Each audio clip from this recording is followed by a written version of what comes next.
what might lead to a shooting war between the United States, Russia, and China?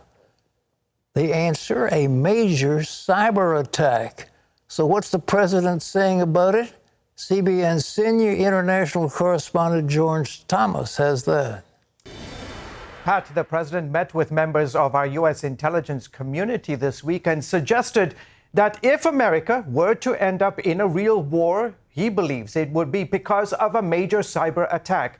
As you know, Pat, a number of recent attacks against key government agencies and critical infrastructure, such as an oil pipeline and major meatpacking plants, have shown the extent of America's cyber vulnerabilities. The president said these and other attacks reveal just how damaging cyber threats are. Take a listen. You know, we've seen how cyber threats, including ransomware attacks, increasingly are able to cause damage and disruption in the real world. I can't guarantee this, and you're as informed as I am, but I think it's more likely we're going to end up, if we end up in a war, a real shooting war with a major power, it's going to be as a consequence of a cyber breach of great consequence. And it's increasing exponentially, the capabilities.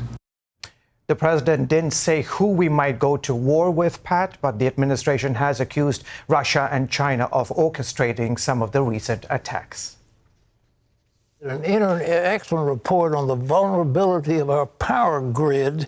How exposed are we, in your opinion? Yeah, Pat, it's a big challenge. The biggest challenge is that many of America's vulnerabilities, their vulnerabilities are very, the electricity systems weren't designed to protect against cyber threats or EMP attacks. The experts I've spoken to, Pat, say Russia, China, North Korea, and Iran all have a plan for a combined arms attack on the U.S. electric power grid as a way of winning World War III quickly and decisively, in essence, paralyzing U.S. military power so that they don't even have to do battle with our forces. One study assessed that an attack on just 9 of 2,000 transformer substations could cause a nationwide blackout lasting more than a year. And the consequences, as you can imagine, would be devastating. No running water, no lights, no electricity. In 72 hours, as emergency generators fail, there would be massive food spoilage, threatening our national food supply. We could also see paralysis of police, hospitals,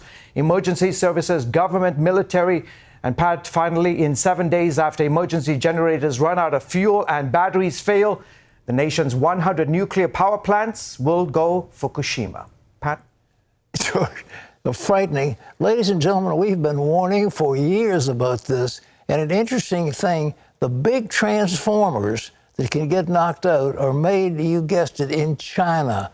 And it would take about a year to get them.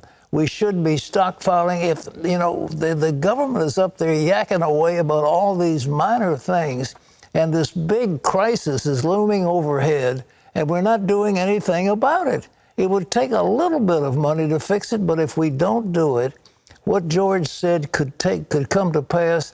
And don't you think that our enemies aren't aware of our vulnerability?